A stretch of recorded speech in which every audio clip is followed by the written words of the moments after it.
যতক্ষণ আমরা এই সংসারে জীবিত ততক্ষণ আমাদের সাথে সবকিছু থাকে। আমাদের ধন, সুখ স্বাচ্ছন্দ্য, আমাদের মিত্রগণ, আমাদের পরিবার, এই সমাজ, এই সবকিছু আমাদের সাথে থাকে। যেদিন আমরা এই সংসারকে ত্যাগ করব, এদের মধ্যে কেউ আমাদের সাথে যাবে না। না ধন, না স্বাচ্ছন্দ্য, না সম্পত্তি। এই সকল মানুষ, এই সমাজ, এরা শুধুমাত্রই শ্মশান পর্যন্ত আমাদের সাথে থাকতে পারবেন।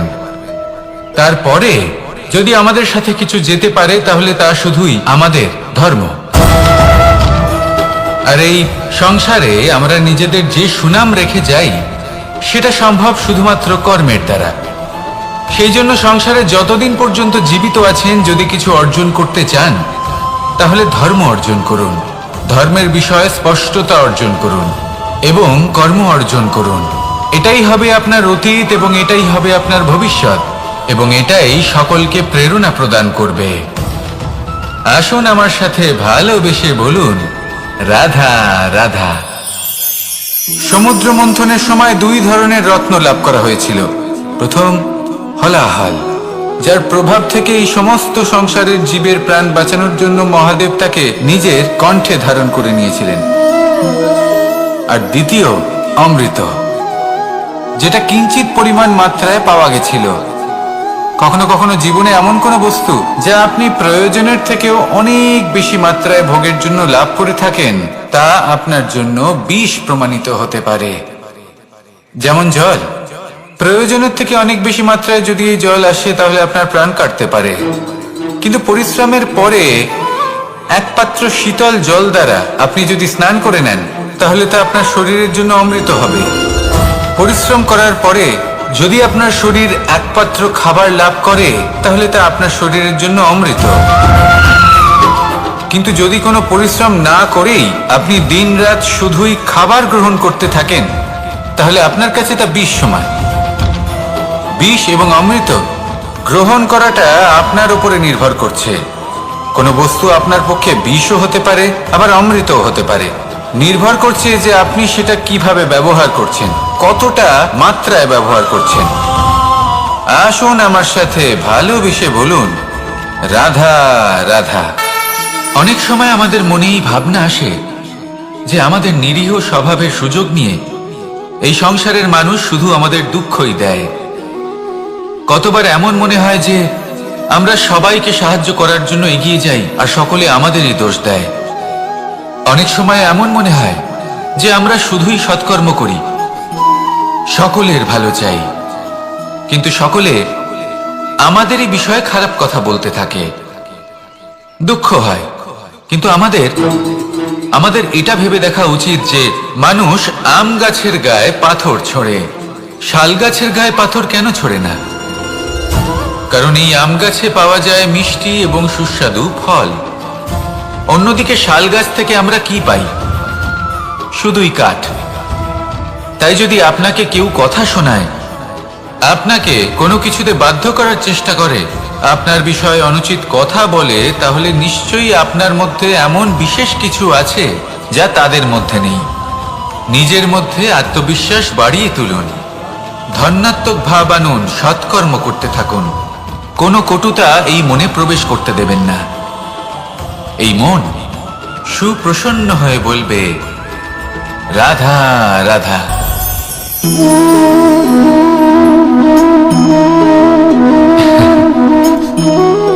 ঘুমের মধ্যে আমরা বিভিন্ন ধরনের স্বপ্ন দেখি, কিছু সুখের, কিছু দুঃখের, কিছু অত্যন্ত ভয়ানক। কিন্তু সত্যি কথা বলতে এর উপর আমাদের কোনো নিয়ন্ত্রণ নেই। কিন্তু আমি এমনও কিছু ব্যক্তিকে দেখেছি যারা খোলা চোখে স্বপ্ন দেখেন এবং তা যাপন করেন। নিজেদের একটা আলাদা স্বপ্ন নগরী আছে ওনাদের, সেখানেই জীবন যাপন করেন। আসল বাস্তবটা কি তাতে ওনাদের কিছুই যায় আসে না। এমন কিছু মানুষ আছেন যাদের কাছে বিন্দুমাত্র জ্ঞান নেই, সে না হয় ঠিক আছে, কিন্তু জ্ঞান এমন ভাবে প্রদান করবেন যে মনে হবে সংসারের সমস্ত জ্ঞান তাদের কাছেই রয়েছে। এমন কিছু মানুষ আছেন যারা ভালোবাসতে জানেন না, আর তাও আমি মেনে নিলাম, কিন্তু কথা এমন ভাবে বলবেন তাতে মনে হবে যেন প্রেমের বিষয়ে সবকিছু শুধুমাত্র ইনিই জানেন। এবার আমি এমন কথা অবশ্যই বলছি না যে আপনি এরকম করেন, কিন্তু যদি কোনো ব্যক্তি এরকম করেন তাহলে তার এটা মাথায় রাখা উচিত যে সেই ব্যক্তি অন্য কারোর সাথে নয়, নিজের সাথে অনুচিত করছেন। কারণ এমন কাজ করে উনি নিজের দোষ, নিজের অপগুণ সংসারের কাছে নয়, নিজের কাছে লুকোচ্ছেন। আপনি যদি নিজেকে বুঝতে না পারেন, সম্পূর্ণরূপে নিজেকে আকলন না করেন, নিজের অপগুণ, নিজের দোষ পূর্ণরূপে না বুঝতে পারেন, তাহলে এটা কি করে বুঝবেন যে নিজেকে কিভাবে শুধরে নিতে হবে? আপনাকে নিজের সত্য স্বীকার করতেই হবে, তারপরেই আপনি নিজেকে পরিবর্তন করতে পারবেন। তাহলে স্বপ্নে নয়, বাস্তবে বাঁচুন, আনন্দে বাঁচুন, আর আমার সাথে ভালোবেসে বলুন রাধা রাধা। ইচ্ছে বড়ই বিচিত্র জিনিস। এই ইচ্ছে যদি তা পূর্ণ না হয় তাহলে তা ক্রোধকে জন্ম দেয়, যদি তা পূর্ণ হয় তাহলে লোভকে জন্ম দেয়, যদি সময়ের মধ্যে পূর্ণ না হয় তাহলে শোককে জন্ম দেয়, আর যদি সময়ের পূর্বেই পূর্ণ হয়ে যায় তাহলে অহংকারকে জন্ম দেয়। সকলের ইচ্ছে থাকে, আপনারও অবশ্যই থাকবে, তা অবশ্যই পূরণ করবেন। কিন্তু একটা কথা মনে রাখবেন, আপনার এই জীবন এটা কোনোভাবেই আপনার ইচ্ছে পূরণ করার মাধ্যম নয়। এ হলো ধৈর্য সাধনের এক মাধ্যম, নিয়ন্ত্রণ করার এক মাধ্যম। নিয়ন্ত্রণ নিজের কামনার ওপর, নিজের ইচ্ছের ওপর, নিজের আবেগের ওপর। কারণ ইচ্ছে এটা হলো সেই অশ্বের মতো যা একবার লাগাম ছাড়া হয়ে গেলে, আপনার হাত থেকে যদি এই লাগাম বেরিয়ে যায় তাহলে তা আপনাকে সোজা বিনাশের পথে নিয়ে যেতে পারে। কিন্তু যদি আপনি একে নিয়ন্ত্রণ করতে পারেন তাহলে এটা আপনাকে সাফল্যের শিখরে অবশ্যই পৌঁছে দিতে পারে। তাহলে ইচ্ছেগুলিকে নিয়ন্ত্রণ করুন আর আমার সাথে ভালোবেসে বলুন রাধা রাধা। আমরা সকলে শক্তি অনুভব করতে চাই। এবার যদি আপনাকে জিজ্ঞেস করা হয় যে সবথেকে বেশি শক্তির অনুভব কোথা থেকে করা সম্ভব, তখন কেউ কেউ বলবেন পুষ্টিকর আহার গ্রহণ করলে, ব্যায়াম করলে, কেউ বলবেন ধন লাভ করলে, বন্ধুদের থেকে, পরিবারের থেকে, আদি ইত্যাদি। এইভাবে আপনি শক্তির অনুভব অবশ্যই করতে পারেন, কিন্তু সবথেকে বেশি শক্তির অনুভব যদি আপনি করতে চান তাহলে তা পাবেন শুধু একতার দ্বারা, সংগঠনের দ্বারা। যদি আপনাকে উদাহরণ দিই, নিজের এই হাতটাকে দেখুন, 5টা আঙুল রয়েছে। কোনো একটা বস্তুকে নিজের একটা আঙুল দ্বারা তুলে ধরার চেষ্টা করে দেখুন, বড়ই কষ্ট হবে। তখন আপনি বুঝতে পারবেন যখন এই 5টি আঙুল একত্রিত হয় তখন কোনো কাজ কতটা সহজ হতে পারে। এটাই হলো শক্তি, একতা। সব থেকে ভালো উদাহরণ যদি আপনাকে দিই তাহলে বাঁশি। এই বাঁশি থেকে অত্যন্ত মধুর সুর নির্গত হয় যা সবার মন প্রসন্ন করে দেয়। এই কথা সত্যি, কিন্তু এই বাঁশি আমি একটা বা দুটো আঙুল দিয়ে বাজাতে পারবো না।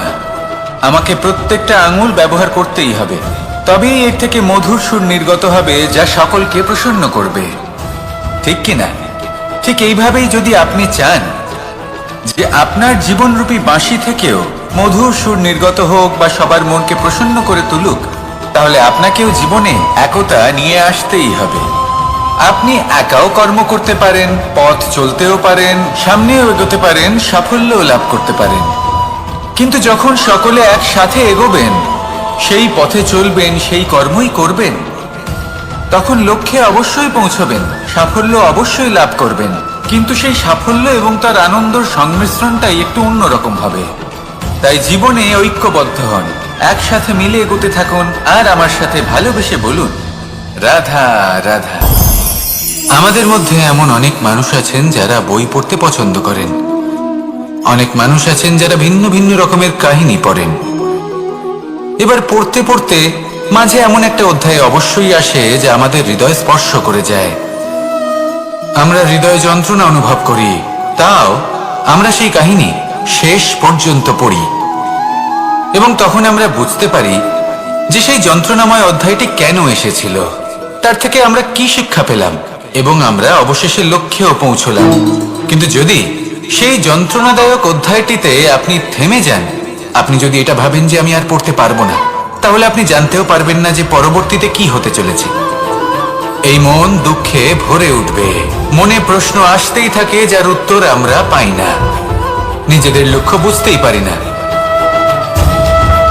এইভাবেই আমাদের জীবনেও যদি এমন কিছু হয় যা অত্যন্ত দুঃখজনক, যদি এমন কোনো কঠিন অধ্যায় আপনার জীবনে আসে, থামবেন না। তা হলো আপনার জীবনের কাহিনীর একটি যন্ত্রণাদায়ক দুঃখজনক অধ্যায় মাত্র। শেষ পর্যন্ত এই কাহিনীতে টিকে থাকুন, কর্ম করতে থাকুন। আপনি বুঝতে পেরে যাবেন যে এই কঠিন পরিস্থিতি আপনার জীবনে কেন এসেছিল। আপনি শিক্ষাও লাভ করবেন এবং লক্ষ্যও লাভ করবেন। আসুন আমার সাথে ভালোবেসে বলুন, রাধা রাধা। খুব সুন্দর একটা কাহিনী আছে। একবার এক ব্যক্তি নিজের অসফলতার জন্য ত্রস্ত হয়ে সময় দেবতার তপস্যা করতে বসলেন। উনি তপস্যা করলেন এবং সময় দেবতা প্রসন্ন হলেন, মানুষের রূপ ধারণ করে ওনার সামনে প্রকট হলেন। এবার সেই ব্যক্তি ওনাকে জিজ্ঞেস করলেন যে কি এমন আছে যার জন্য আপনি বারবার জয়ী হন আর আমি চিরকাল পরাজিত হয়ে থাকি? কেন এত পরিশ্রম করা সত্ত্বেও আমি সাফল্য লাভ করতে পারি না? তখন সময় দেবতা উত্তর দিলেন যে দিন হোক বা রাত, ঝড় হোক বা ভূমিকম্প, রোদ হোক বা বৃষ্টি হোক, সময়ের সূত্রপাত হোক বা প্রলয়, আমি থামি না, আমি চলতেই থাকি। আর সেই জন্য যিনি থেমে যান তিনি পরাজিত হন আর আমি জয়ী হই। এটাই আমাদের শিখতে হবে। জীবনে সবসময় চলতে থাকুন, কখনো থামবেন না। হ্যাঁ, কিছুক্ষণের জন্য বিরতি নিতে পারেন, বিশ্রাম করার জন্য, নিজেকে আরো সশক্ত করে তোলার জন্য, কিন্তু থেমে যাবেন না। নিরন্তর কর্ম করতে থাকুন, পরিশ্রম করতে থাকুন, তবেই এই সংসার আপনাকে মনে রাখবে।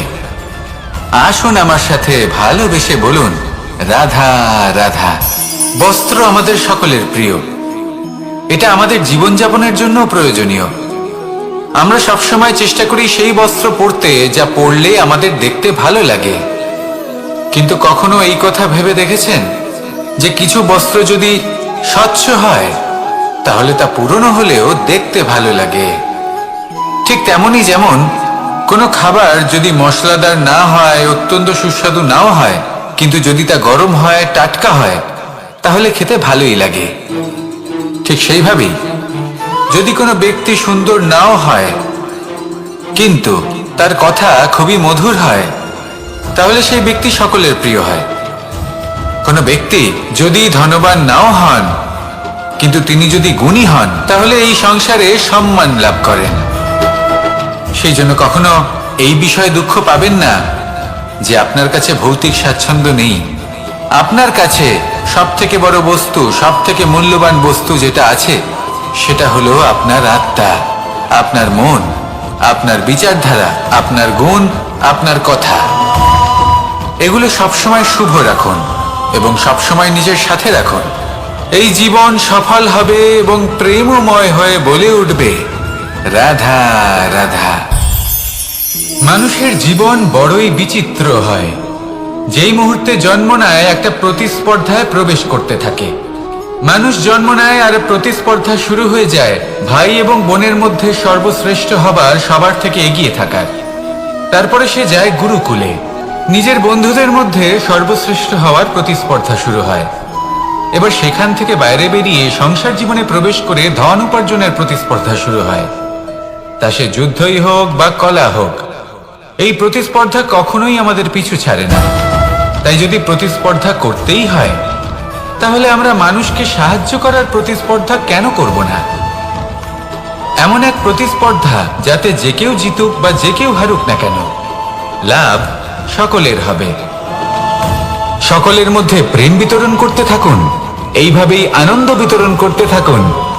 আর আমার সাথে ভালোবেসে বলুন, রাধা রাধা। এবার এই পুরুষার্থের বিষয়ে আপনারা অবশ্যই শুনেছেন, মোক্ষ, চতুর্থ পুরুষার্থ। আপনারা কি জানেন এই মোক্ষ আসলে কি? ধর্ম, অর্থ, কামনার পালন করতে করতে মৃত্যু লাভ করা, এটাই কি মোক্ষ? না, মোক্ষ হলো সেটাই যা জন্ম এবং মৃত্যুর ঊর্ধ্বে। প্রত্যেক ব্যক্তি, প্রত্যেক জীবই সংসারে কোনো না কোনো বিশেষ প্রয়োজনে আসে। ধর্মপথে সৎপথে অর্থ উপার্জন করা, প্রয়োজনকে পূর্ণ করার চেষ্টা করতে করতে সেই প্রয়োজনকে পূর্ণ করা তাকে মুক্তির পথে নিয়ে যায়, যা হলো মোক্ষ। যদি এই মোক্ষ লাভ না হয় তাহলে মানুষ জন্ম এবং মৃত্যুর এই চক্রে বারবার ফিরে আসবে।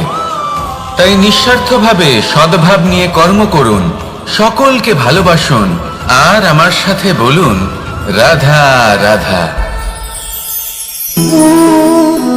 জল এ হলো জীবনের আধার পঞ্চতত্ত্বের মধ্যে একটি, আর অত্যন্ত বিশেষ। এর থেকে অনেক বড় শিক্ষা পাওয়া যায়। এই জল গন্তব্যের বিষয়ে এর স্পষ্ট ধারণা আছে। ও জানে ওর লক্ষ্য কি, আর প্রয়াস করে ততদূর সে পৌঁছেও যায়। এটি পর্বত থেকে বয়ে নিচে নেমে আসে, নদীর সাথে সমাহিত হয়ে তার সাথে বয়ে চলে, চিরসবুজ বনানী গড়ে তোলে, প্রাণীদের তৃষ্ণা নিবারণ করে, সামনে এগিয়ে চলে, মানুষের সাথে মিলিত হয়। যারা একে বাঁধের মধ্যে বেঁধে রাখতে চেষ্টা করে সে বন্দি দশাতেও থেকে যায়, মানুষের কল্যাণ করে। তারপর বাঁধ থেকে মুক্তি পেয়ে এগিয়ে চলে, কোথাও ধাক্কা খায়, কোথাও বাধা পড়ে, কোথাও যদি পথ খুঁজে না পায় তাহলে পথ খুঁজেই নেয়, আর যেখানে পথ থাকে না সেখানে পথ বানিয়ে নেয়, আর শেষ পর্যন্ত নিজের লক্ষ্যে পৌঁছেই যায়, অর্থাৎ সমুদ্রে গিয়ে সমাহিত হয়ে যায়। আমাদেরও কিছুটা এরকমই হয়ে উঠতে হবে। যেখানেই যাবেন সকলের কল্যাণ করুন, সামনে এগোন। আপনি কোথাও পড়ে গেলে, ধাক্কা খেলে আঘাত লাগবেই, উত্থান পতন লেগেই থাকে। সামনে এগোতে থাকুন।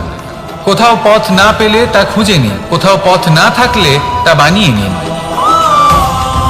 নিজের গন্তব্যের কথা সব সময় মনে রাখুন। শেষ পর্যন্ত নিজের মোক্ষ লাভ আপনি অবশ্যই করবেন। আর আমার সাথে ভালোবেসে বলুন রাধা রাধা।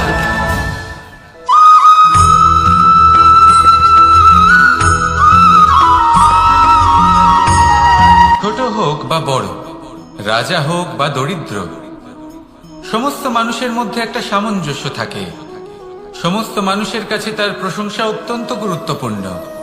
সে খুবই প্রসন্ন হয় যদি আপনি তার প্রশংসা করেন, কিন্তু আপনি যদি তাকে এটা বলেন যে এটা তোমার ভুল ছিল, তোমার কিছু খামতি ছিল, তখন সেটা সে মানতে রাজিই থাকে না। সব মানুষ এটা শুনতে পছন্দ করে যে সে যেটা করেছে সেটাই সর্বোত্তম। এবার আমি আপনাকে একটা কথা বলি, এ হলো নিন্দা, এ হলো প্রশংসা, আর এই হলো সত্য, যা সবার থেকে উচ্চস্থানীয়। সেই জন্য মানুষ আয়না দেখে। আয়না তাকে তার সৌন্দর্য দেখায় না, তাকে দেখায় যা সত্য, যাতে মানুষ আরো সুন্দর হওয়ার চেষ্টা করতে থাকে। তাই আয়না অত্যন্ত গুরুত্বপূর্ণ সত্যকে জানার জন্য। জীবনে নিন্দুকের মাহাত্ম্য প্রশংসকের মাহাত্ম্যের থেকে অনেক বেশি। কেন? কারণ তারা আপনাকে আপনার খামতি দেখায়, আপনার ভুলগুলো বুঝিয়ে দেয়, আপনাকে একটা সুযোগ দেয় নিজেকে শুধরে নিতে, নিজেকে আরো শ্রেষ্ঠ করে তুলতে, যা প্রশংসক করতে পারে না। তাই জীবনে যদি কখনো নিন্দা করা হয় তাকে ভালোবেসে গ্রহণ করুন, ধন্যাত্মক রূপে গ্রহণ করুন। যদি নিজেকে কোনো শিক্ষা দেওয়া সম্ভব হয় তাহলে অবশ্যই দিন। দেখবেন মন প্রসন্ন হয়ে বলবে রাধা রাধা। মানুষ যখন কোনো শক্তি লাভ করে তখন সে নিজেকে বলশালী মনে করে। শক্তি লাভ করলেই তার মধ্যে অহংকার চলে আসে, অভিমান চলে আসে। তার কারণ হলো সে একটা সহজ কথা বুঝতেই পারে না। এই সব যা হচ্ছে সময়ের জন্য হচ্ছে। সময়ের থেকে বেশি বলশালী আর কেউ নেই। এই সময়ের জন্যই রাবণ ভক্তি দ্বারা কৈলাস পর্বত তুলে নিয়েছিলেন।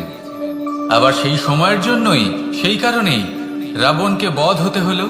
তার সাথে সাথে রাক্ষস কুলও ধ্বংস হয়েছিল এবং লঙ্কাও ভস্ম হয়ে গেছিল। দেখতে গেলে জন্ম থেকে মৃত্যু পর্যন্ত এই যে সময়, সেটাই হলো জীবন। কিন্তু তার মধ্যেও যা সময় আসে কোনো কারণেই আসে। সেই সময় আমরা যাপন করে কিছু শিখতে পারি।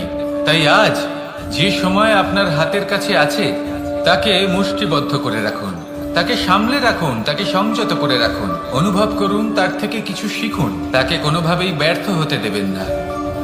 আর এটা জেনে রাখুন যে ভবিষ্যতে যা কিছু হতে পারে, যা কিছু হতে চলেছে, সেটা না আপনি জানেন আর না তা আপনার বশে রয়েছে। সেই জন্য আজ অহংকার বা অভিমান করে নিজের ভবিষ্যতের ক্ষতি করবেন না, সেই অনর্থ ঘটাবেন না। এটাই হলো সময়ের অর্থ। আসুন আমার সাথে ভালোবেসে বলুন, রাধা রাধা। গুরু, যিনি পথ দেখান, আমাদের জীবনে অত্যন্ত গুরুত্বপূর্ণ, অত্যন্ত আবশ্যক।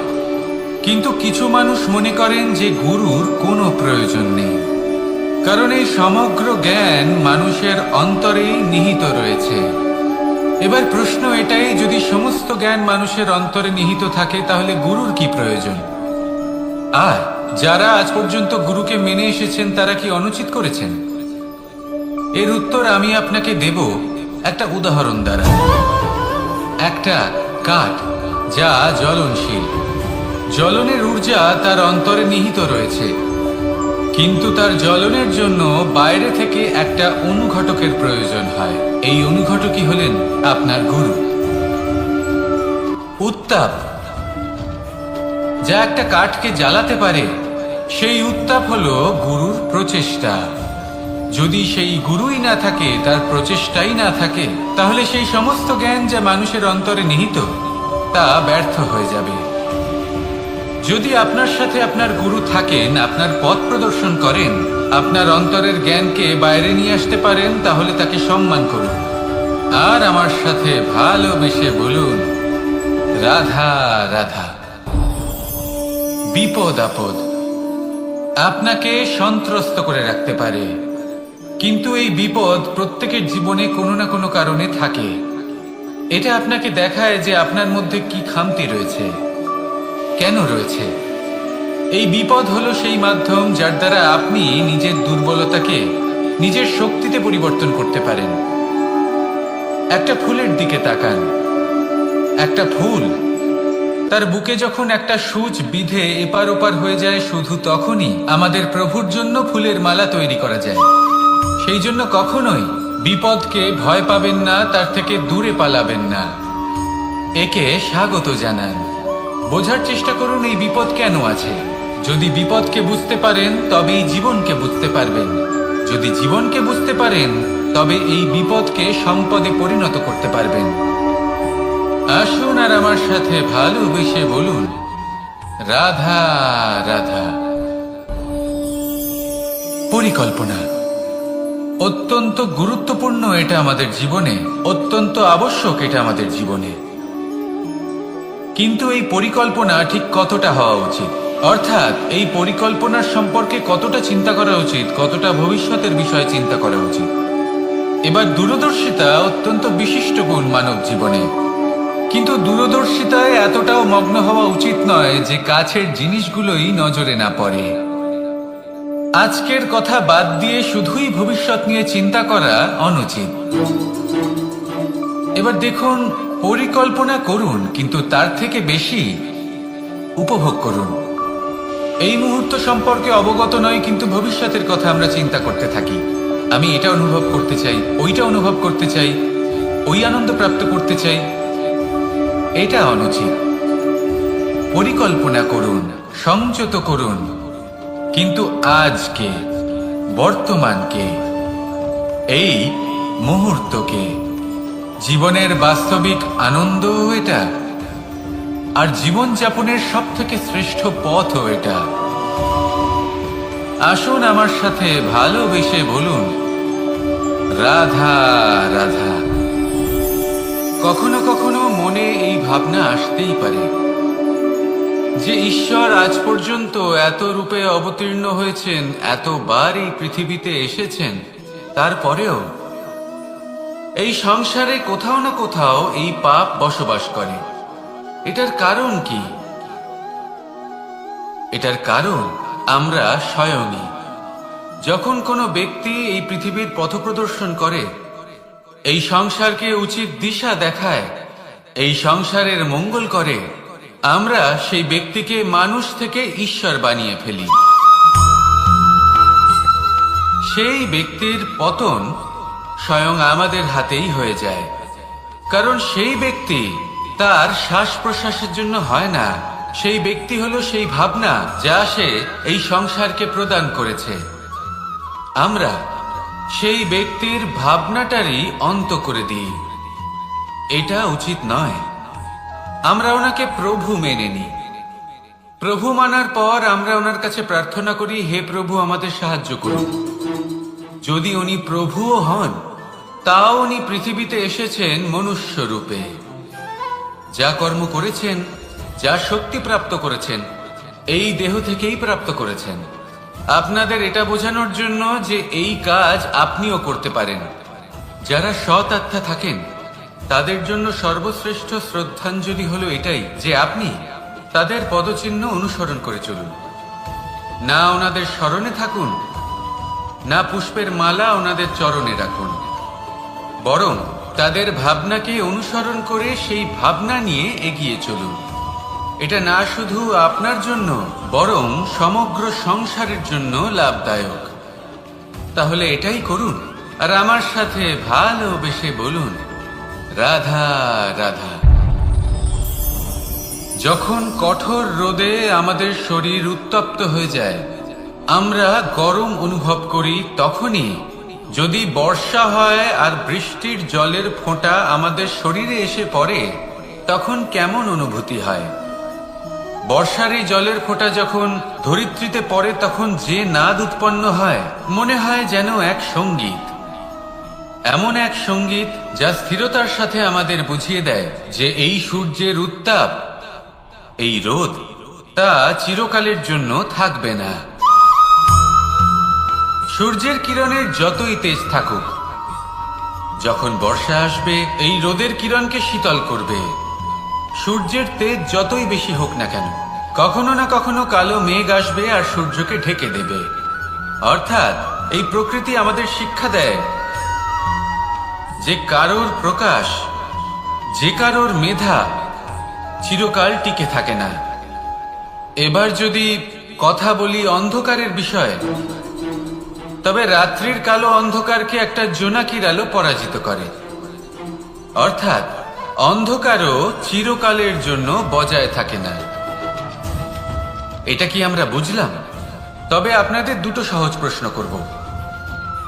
জীবনে যখন কিছুই আপনাদের সাথে চিরকাল থাকবে না, তাহলে অহংকার কি নিয়ে? আর জীবনে যদি প্রত্যেক দুঃখ, বিপদ, সমস্যা একটা সময়ের পর আপনাকে ছেড়ে চলে যায়, তাহলে পরাজয় মানবেন কেন? এই দুশ্চিন্তা ত্যাগ করুন, এই অহংকার ত্যাগ করুন, আসক্তি ত্যাগ করুন আর আমার সাথে ভালোবেসে বলুন, রাধা রাধা। ভোজন। এই সংসারে যেই হোক না কেন, কোনো মানুষ হোক, কোনো প্রাণী হোক, কোনো কীট হোক বা কোনো বনস্পতি হোক, প্রত্যেকের জন্য ভোজন অতি আবশ্যক। কারণ ভোজন থেকেই শক্তি পাওয়া যায়, আর সেই শক্তি দিয়েই সংসারের, আমাদের জীবনের সমস্ত কার্য করা যায়। এবার এমন এক ধরনের শক্তি হয় যা শীতের ঋতুতে সূর্য থেকে আমরা পেয়ে থাকি, আর আরেক ধরনের উত্তাপ হয় যা দিয়ে ভোজন রান্না করা হয়, সুস্বাদু নানান ধরনের ভোজন।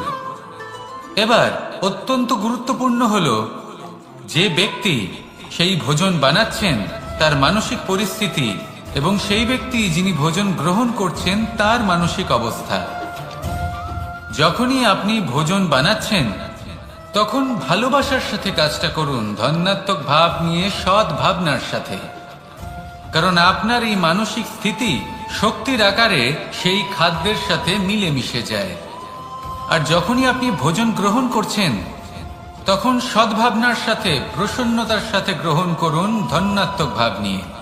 যদি আপনি প্রসন্নতার সাথে রান্না করেন, প্রসন্নতার সাথে খাদ্য গ্রহণ করেন, তাহলে আপনি প্রসন্নই থাকবেন, আর মন সুপ্রসন্ন হয়েই বলবে, রাধা রাধা। কখনো কোনো চাতক পাখিকে দেখেছেন? কথায় আছে যে বছরে মাত্র একবার সে তার তৃষ্ণা মিটিয়ে থাকে, আর তাও আকাশে ভেসে থাকা মেঘের দ্বারা ঘটানো বৃষ্টির জলের ফোঁটা থেকে। আর কোথাও থেকে সে তার তৃষ্ণা পূরণ করে না। সারা বছর সে নিদারুণ গরম সহ্য করে, তীব্র শীতও সহ্য করে, শুধু এই আশা নিয়ে যে বছরে একবার অন্তত সেই মেঘের ঘন ঘটা হবে, বৃষ্টি হবে, আর সে তার তৃষ্ণা নিবারণ করবে। এটা আসলে কি? এটা আসলে বিশ্বাস। সেই বিশ্বাস যে বছরে একবার সেই মেঘ আসবে তৃষ্ণা নিবারণ করতে। যেমন দেখুন, একটা সূর্যমুখী ফুল সারা রাত অন্ধকারের সাথে যুদ্ধ করে, কারণ তার বিশ্বাস যে ভোরবেলায় সূর্য তাকে অবশ্যই দর্শন দেবেন।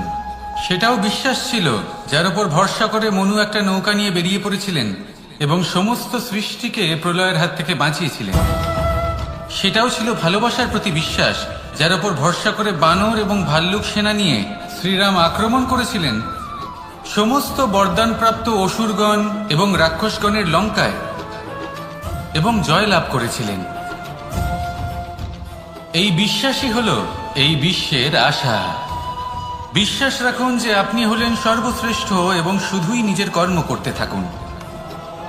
এই বিশ্বাসের আশাই আপনাকে প্রতি মুহূর্তে বল প্রদান করবে। এ হলো আমার বিশ্বাস। আসুন আর আমার সাথে ভালোবেসে বলুন, রাধা রাধা। সৌন্দর্য। মানুষ নিজের সৌন্দর্যের বিষয়ে কতটা ভাবে, চায় যে সে সব থেকে বেশি রূপবান হবে, সব থেকে বেশি সুন্দর হবে। কিন্তু সৌন্দর্যের পরিভাষা কি তা কি সে জানে? কোনো মাকে জিজ্ঞেস করুন, ওনার জন্য সৌন্দর্যের পরিভাষা ওনার সন্তান। কোনো ভক্তকে জিজ্ঞেস করুন, ওনার জন্য সৌন্দর্যের পরিভাষা ওনার ভগবান। শ্রীরামকে জিজ্ঞেস করুন, ওনার জন্য সৌন্দর্যের পরিভাষা হলো হনুমান। ভাঙা হানু, ফুলে যাওয়া মুখ, দেখতে গেলে উনি বানর, লম্বা লেজ, এত নিরীহ যে ওনাকে অমূল্য মালা দিলে সেটা ছেড়ে তার ভেতরে শ্রীরামকে খুঁজছিলেন। কিন্তু ওনার ভাবনা কত সুন্দর। উনি এটা বিশ্বাস করেন যে সংসারের যতই মূল্যবান জিনিস দিয়ে এই মালা তৈরি করা হোক না কেন, যদি এর মধ্যে শ্রীরাম না থাকেন তাহলে এর মধ্যে কোনো অর্থ নেই। সৌন্দর্য রূপে নয়, ভাবনায় নিহিত থাকে। যদি আপনি সৌন্দর্য প্রাপ্ত করতে চান তাহলে তা কর্মে নিয়ে আসুন, ভাবনায় এবং বিচারে নিয়ে আসুন। এই সৌন্দর্য আপনার সাথেই থাকবে। যদি আপনি সৌন্দর্যকে রূপের মধ্যে খোঁজেন তাহলে কিছুক্ষণের জন্য পাবেন, সেই সৌন্দর্য সময়ের সাথে হারিয়ে যাবে। সৌন্দর্য যদি পেতে চান, খুঁজতেই চান, তাহলে হৃদয় খুঁজুন, কর্মে খুঁজুন। মন প্রসন্ন হয়ে বলবে, রাধা রাধা। ব্যায়াম, এই শব্দ আমরা সকলে শুনেছি, আর এটা সারা জীবন আমাদের সাথেই থাকে কোনো না কোনো রূপে। যখন আমরা জন্মগ্রহণ করি, চলতে শিখি, প্রথমে আমরা হামাগুড়ি দিয়ে চলি, পরে চলতে চেষ্টা করি কিন্তু পড়ে যাই। তখন আমাদের বাড়ির গুরুজনেরা আমাদের আটকান না। ওনারা মনে করেন এইভাবেই আমাদের সন্তান চলতে শিখবে, এইভাবেই তার পা আরো মজবুত হবে, যা অত্যন্ত গুরুত্বপূর্ণ। এইবার জীবনকালে যতই আমরা এগোতে থাকি, এই ব্যায়াম বিভিন্ন রূপে আমাদের সাথেই থাকে। কিন্তু আপনি কি জানেন যে এই ব্যায়ামের তাৎপর্য আসলে কি? আপনি কি জানেন এই ব্যায়ামের মর্ম আসলে কি? যখনই আমরা এই ব্যায়াম করি, আমাদের শরীরের মাংসপেশি ক্ষয় হয়। প্রথমে তা ক্ষয় হয়, তারপর আবার তা নির্মিত হয়। আরো শ্রেষ্ঠ, আরো শক্তিশালী মাংসপেশি আমরা লাভ করি। অর্থাৎ এই ব্যায়াম হলো সৃজনের বিজ্ঞান। এই ব্যায়াম আমাদের জন্য অত্যন্ত আবশ্যক। সেই জন্য জীবনে যখনই কোনো কিছু নষ্ট হয়ে যায়, চলে যায়, তখন হতাশ হয়ে পড়বেন না, তাকে পুনর্নির্মাণ করার চেষ্টা করবেন। আর এই শিক্ষা আমরা লাভ করি পাখিদের থেকে। যখনই বর্ষা হয়, ঝড় আসে, যখন পাখির বাসা ভেঙে চুরমার হয়ে যায়, তারা হার মেনে নেয় না। সে আবার অল্প অল্প করে সব খুঁজে একত্রিত করে আবার নিজের বাসা বানিয়ে তোলে। পুনরায় এক জীবনকে জন্ম দেয়, এক নতুন পরিবারকে জন্ম দেয়। তাই মনে রাখবেন, জীবনে এইভাবেই যদি আপনি নির্মাণ করতে চান, সৃজন করতে চান, তাহলে সেই নির্মাণের জন্য ভাঙনের অভিজ্ঞতা থাকা অত্যন্ত আবশ্যক। ভগ্ন বস্তুকেও সম্মান করা অত্যন্ত আবশ্যক। এই আচরণ মনে নিয়ে আসুন, মন প্রসন্ন হয়ে বলবে রাধা রাধা। আমাদের এই জীবন, তাতে এই যে সময় চক্র, তা তিনটি ভাগে বিভক্ত। এক হলো অতীতকাল, ফেলে আসা অতীত, তারপরে আসে বর্তমান, এখনকার এই মুহূর্ত, আর তারপর আসে আগামীকাল অর্থাৎ ভবিষ্যৎ। এবার এখানে সবথেকে গুরুত্বপূর্ণ হলো অতীতকাল, ভবিষ্যৎকাল, ফেলে আসা অতীত এবং আগামী সময়। কেন? কারণ এই দুইয়ের উপর নির্ভর করছে যে আপনি বর্তমানে কি করতে চলেছেন। শুধু প্রয়োজন হলো সঠিক দৃষ্টিভঙ্গি। অতীতকালকে যদি আপনি একটি দৃষ্টিভঙ্গি থেকে দেখেন, তাহলে অতীতকালে আপনি দুঃখও দেখতে পাবেন, যন্ত্রণাও দেখতে পাবেন। অন্য কোনো দৃষ্টিভঙ্গি থেকে দেখলে আপনি অতীতকাল থেকে শিক্ষাও লাভ করবেন। এবার এই শিক্ষা অনুসারেই বর্তমানে কর্ম করা উচিত। এবং যদি ভবিষ্যতের কথা বলি, তাহলে বলবো ভবিষ্যতের কথা ভেবে আপনি আজ অবশ্যই চিন্তিত হতে পারেন। অন্য একটি দৃষ্টিভঙ্গি থেকে দেখলে ভবিষ্যতেই আপনি একটি লক্ষ্য, একটি উদ্দেশ্য দেখতে পাবেন, যে আপনি কি করতে চান, কি লাভ করতে চান। এবার সেই অনুসারে বর্তমানে কর্ম করা উচিত, ভবিষ্যৎ এবং অতীতকাল অনুসারে। এভাবেই যদি জীবনে কর্ম করতে থাকেন, আপনার এই বর্তমানের দিনগুলো আপনি একটু নতুন ভাবে বাঁচতে পারবেন। এভাবেই যদি জীবনে এগোতে থাকেন, তাহলে আপনার জীবনে আনন্দের উদ্ভব হতে কেউ বাধা দিতে পারবে না। আসুন আমার সাথে ভালোবেসে বলুন রাধা রাধা। পরিকল্পনা অত্যন্ত গুরুত্বপূর্ণ, এটা আমাদের জীবনে অত্যন্ত আবশ্যক, এটা আমাদের জীবনে। কিন্তু এই পরিকল্পনা ঠিক কতটা হওয়া উচিত, অর্থাৎ এই পরিকল্পনার সম্পর্কে কতটা চিন্তা করা উচিত, কতটা ভবিষ্যতের বিষয়ে চিন্তা করা উচিত। এবার দূরদর্শিতা অত্যন্ত বিশিষ্ট গুণ মানব জীবনে, কিন্তু দূরদর্শিতায় এতটাও মগ্ন হওয়া উচিত নয় যে কাছের জিনিসগুলোই নজরে না পড়ে। আজকের কথা বাদ দিয়ে শুধুই ভবিষ্যৎ নিয়ে চিন্তা করা অনুচিত। এবার দেখুন, পরিকল্পনা করুন, কিন্তু তার থেকে বেশি উপভোগ করুন। এই মুহূর্ত সম্পর্কে অবগত নয়, কিন্তু ভবিষ্যতের কথা আমরা চিন্তা করতে থাকি। আমি এটা অনুভব করতে চাই, ওইটা অনুভব করতে চাই, ওই আনন্দ প্রাপ্ত করতে চাই। এটা অনুচিত। পরিকল্পনা করুন, সংযত করুন, কিন্তু আজকে, বর্তমানকে, এই মুহূর্তকে। জীবনের বাস্তবিক আনন্দ এটা, আর জীবন যাপনের সব থেকে শ্রেষ্ঠ পথও এটা। আসুন আমার সাথে ভালোবেসে বলুন রাধা রাধা। মানুষ কখনো কখনো সময়কে নিয়ন্ত্রণ করতে চেষ্টা করে, কখনো কখনো সময়ের গুরুত্ব বুঝতে পারে না। এটা ভাবে যে এই কিছু মুহূর্ত কেটে যাক, একে অতিবাহিত করি, তাহলে কি বা হবে, কয়েকটা মুহূর্ত মাত্র। কিন্তু তা নয়। আজকের একটা মুহূর্ত ভবিষ্যতের অনেক বড় পরিবর্তনের ভিত হতে পারে। আজকের একটা মুহূর্ত আপনার ভবিষ্যৎকে উজ্জ্বল করে তুলতে পারে। সেই জন্য ছোট ছোট মুহূর্তগুলিকে অদেখা করবেন না। সময়কে কাজে লাগান, পূর্ণরূপে কাজে লাগান। এবার যদি আপনি কাউকে সাহায্য করতে চান আর সেই কারণেই যদি থেমে থাকেন, তাহলে ঠিক আছে, কারণ আপনি কাউকে সাহায্য করে তার জীবনকে আরো ভালো করে তুলতে চাইছেন, আরো শ্রেষ্ঠ করতে চাইছেন। এই পুণ্য, এই কর্ম ফিরে আপনার কাছেই আসবে আর আপনার জীবনকে শুভ করে তুলবে। কিন্তু যদি আপনি আলস্যের কারণে থেমে থাকেন এবং কিছুই না করেন, সময় নষ্ট করেন, তাহলে কিন্তু একটাই ঘটনা ঘটবে, আপনার ভবিষ্যৎ বিপদগ্রস্ত হয়ে পড়বে, আর কিছুই নয়। সেই জন্য এটা বোঝা প্রয়োজন যে কখন থামতে হবে এবং কেন থামতে হবে। যদি আপনার থামার কারণ এবং সময় অনুচিত হয়ে থাকে, তাহলে আপনার ভবিষ্যৎ কখনোই উচিত হতে পারে না। সেই জন্য সময়কে সম্মান করুন আর পূর্ণ ব্যবহার করতে শিখুন। আর আমার সাথে ভালোবেসে বলুন রাধা রাধা। বিপদ আপদ আপনাকে সন্ত্রস্ত করে রাখতে পারে, কিন্তু এই বিপদ প্রত্যেকের জীবনে কোনো না কোনো কারণে থাকে। এটা আপনাকে দেখায় যে আপনার মধ্যে কি খামতি রয়েছে, কেন রয়েছে। এই বিপদ হলো সেই মাধ্যম যার দ্বারা আপনি নিজের দুর্বলতাকে নিজের শক্তিতে পরিবর্তন করতে পারেন। একটা ফুলের দিকে তাকান। একটা ফুল, তার বুকে যখন একটা সূচ বিঁধে এপার ওপার হয়ে যায়, শুধু তখনই আমাদের প্রভুর জন্য ফুলের মালা তৈরি করা যায়। সেই জন্য কখনোই বিপদকে ভয় পাবেন